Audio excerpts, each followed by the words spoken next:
You're listening to Soap Dirt, the latest in television entertainment news. Hey YNR fans, it's Belinda from Soap Dirt, and I've got your early edition spoilers for the week of July 8th through 12th. We're going to have Kyle going nuclear on the Abbotts, but Jack clapping back. There's a lot to talk about. I want to tell you in advance, you can probably hear my voice. I don't sound quite right. I went from the West Coast to the East Coast in one day, and either allergies are eating me alive or I've picked up a cold. I don't know. I've got boogies, and so my voice sounds off. I'm sniffly, and I hope I don't sneeze in your ears. So bear with me. I am medicated, but it doesn't seem to be helping. All right. If you have not, please reach down and click subscribe. Let's get started. As always, on early edition day, we start with the spoilers for the rest of this week to give you context for what's coming next week. With that in mind, on Wednesday, July 3rd, on Young and the Restless, Chance is going to fill Summer in on the demerger of Chancellor Winters, dividing it in what will be Chancellor Abbott and Hamilton Winters. And Chance tells her that Billy wants him as COO, but he really suspects there's more going on than he's aware of. Chance also hears from Summer an update on her stress. She tells him she has called in some lawyers to address her custody concerns with Kyle because she's still not happy about the whole Claire situation. Nate and Audra have a very flirty chat. He's stroking her ego. She's feeling very good.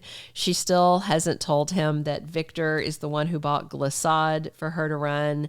And she thinks she's got time maybe for a little bit of a personal life since she's going to be sharing the reins of power with Kyle. And at the end of their chat, he walks her, I don't know if he walks her all the way to the door, but they do share a sizzling kiss. Looks like more is coming soon for these two. I enjoy them together, and they are both just so gorgeous. Oh my gosh. Billy and Lily do some light bickering as he realizes she might be gaming him and planning to oust him from the demerged companies. She's upset that Jill changed her mind about the demerger, feels like that they are betraying her mentor in some capacity, and tells Billy she just needs time to think, but he is not happy. Jack confronts Kyle, who does this smirking thing, which causes his parents to suspect he took a job from Victor. They don't 100% know, but the way he's behaving sounds that way. Jack is going to be in the dark. Victor wanted to keep this a secret, but obviously it was going to come out eventually, and I don't think he's going to be too upset with Kyle. He rages at his parents about them firing him. Basically, he feels like they've brought this all on themselves. And he says really, really nasty things to his mother about their past, things she thought that they had worked through and he'd gotten over. He tells them he's taking his kid and moving out, so they're going to lose their son and grandson. And Diane tries to warn Kyle that Victor always has ulterior motives, but we know Kyle's ego is too big for his ears to work right. Thursday, July 4th. So far, so good. Looks like we are getting a new July 4th episode, but since they haven't done that in the past, just be mindful. Check your DVR, even if you don't have time to watch it on Thursday. If they do a rerun, be sure and delete it from your DVR and double check that your Friday recording is real set, because when they do unscheduled preemptions, it messes up the programming. So just be aware of that. Hopefully it is a new episode, because on Thursday is when Chelsea spends some time in the hotel room reminiscing with Adam, and it looks like they simultaneously go in for a kiss. I can't blame this on Adam. I can't blame this on Chelsea. It is definitely a two to tango situation. There is a passionate kiss, maybe more. And Diane faces some fallout for firing Kyle. And I do wonder if Jack's going to blame her or if it's something at work. We'll see. The Victor versus Jack feud is on. Jack texted Victor on Wednesday to meet him after Diane told him what Michael told her. Michael seems like either he's playing a very interesting con or he is betraying Victor again in favor of his friendship with Diana because he doesn't like what Victor's doing.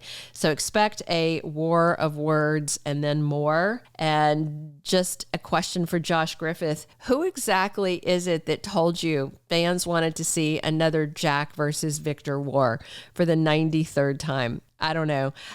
These guys are both good actors and everything. It's not that. It's just we've been there. We've done that. We got multiple T-shirts. Do we need it again? Let me know in the comments what you guys think. Are you excited about this new war? Or are you like, not again? Let me know what you think. Friday, July 5th, we're going to end the week on Young the Restless with Summer going to her parents, Phyllis and Nick, for help. I wonder if this is about the custody case that she is planning. And Victor and Kyle make themselves a bargain, and Adam and Chelsea swear each other to something. I believe it's a vow of secrecy to keep what they did in Maryland out of the sphere of both their relationships. Maybe it was just a kiss. Maybe it was a kiss that led to a whole lot more, which I think would be fantastic if Chelsea turned up pregnant. Can she still get pregnant? It's hard to keep track of who's infertile, and they don't always pay attention to it, but that would be kind of interesting, that kind of thing. Anyway, that takes us to the early weekly spoilers for July 8th through 12th. Chelsea and Adam are back in Genoa City, but they are feeling guilty. They're keeping something quiet. And I just wonder if there's going to be ongoing temptation and sexual friction between these two, despite the fact they're both in other serious relationships. Speaking of serious relationships, Audra and Nate get closer. And if things are falling apart at Hamilton Winters, I wonder if she might try and lure Nate over to Glissade to work with her. Jack lets Nikki know that her husband is playing dirty and targeting his family and business. And I just wonder if he is going to weaponize Nikki, kind of like Victor's doing with Kyle. Kind of would be karmic, since Victor is also targeting Diane. I think it's fair for Jack to target Nikki. Claire gets closer to Kyle. Lily has to decide what to do about Billy. Victor is going to lash out at Michael once he finds out he warned Diane, who then warned Jack. Kyle packs up to move out and vows the gloves are off, where his parents and Jabot are concerned. Sharon is soon in crisis. It looks like medication issues are plaguing her, and let's all hope that Nick is there for her. Also, I don't know why Josh Griffith cannot remember things, but Claire drinks. She made that whole big deal at her date with Kyle about not drinking because Jordan didn't want her to. And she said, I can have a sip now and then or something to fit in. That completely contradicts the fact that she was seen in the past guzzling wine when no one else was around. That was back while she was still lying about being Claire Grace and working for Nikki. It wasn't a sip to fit in. It was full on, she's drinking. So she either very bad writing, and this is a retcon for reasons, or Claire's lying. And maybe they put this lie there so, knowing viewers would realize it's not true, to remind us she's a lying liar who lies and not this smiley, creepy Pollyanna person that we're seeing right now. We'll see. All right. I'm so excited I made it to the end without sneezing on you guys. Excuse my runny nose and my gruff voice. Hopefully I'll sound better tomorrow. We'll see how it goes. Thank you for tuning in. Please subscribe if you haven't already. Definitely let me know what you're looking forward to, what you think about what Josh Griffith is doing with this feud and also with this Claire inconsistency. Is it on purpose or is it just sloppiness? Drop your comments. Come back soon. We are here talking Young the Restless 7 days a week. And as always, I'm your host, Belinda from Soap Dirt. Thank you for being a loyal listener. Follow us wherever you get your podcast, because you don't want to miss the next episode. Soap Dirt is on all the major podcast platforms, including Apple Podcast, Spotify, iHeartRadio, and more.